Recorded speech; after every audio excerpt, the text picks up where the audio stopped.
Spanda Karika Verse 29, the one consciousness, appearing as the knower and the known.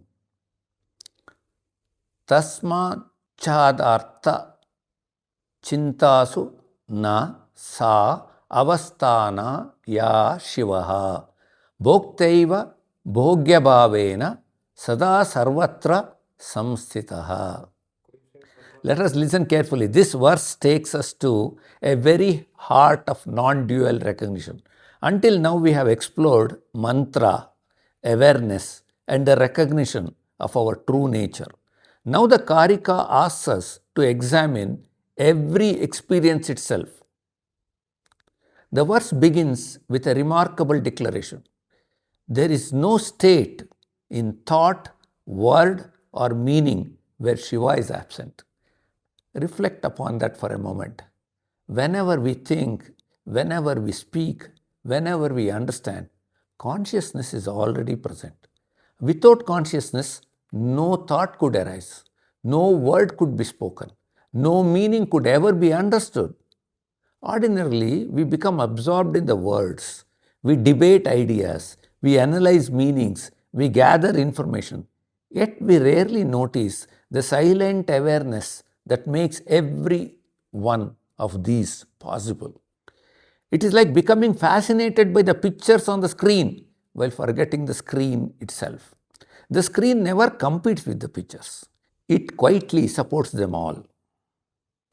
The verse then reveals an even deeper insight.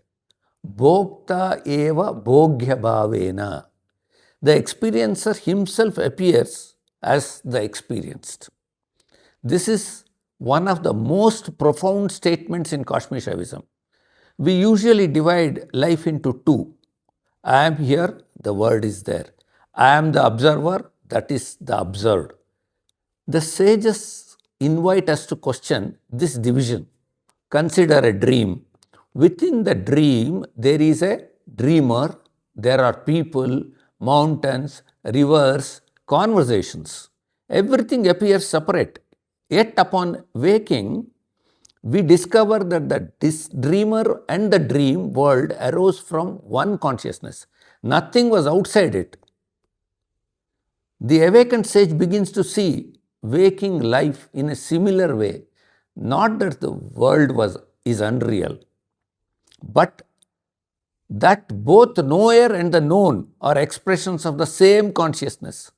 The wave that observes another wave is still only water. This does not deny the richness of life. On the contrary, it makes life sacred. Every relationship becomes a meeting within consciousness. Every conversation becomes consciousness speaking to itself. Every act of love becomes consciousness recognizing itself in another form. This is why Abhinav Gupta celebrates life rather than rejects it. He does not ask us to withdraw from experience. He asks us to recognize the one who appears as every experience. He asks us to recognize the one who appears as every experience. The world is no longer a distraction. It becomes the living expression of Shiva. Think for a moment, when you admire a beautiful sunset, who experiences the beauty?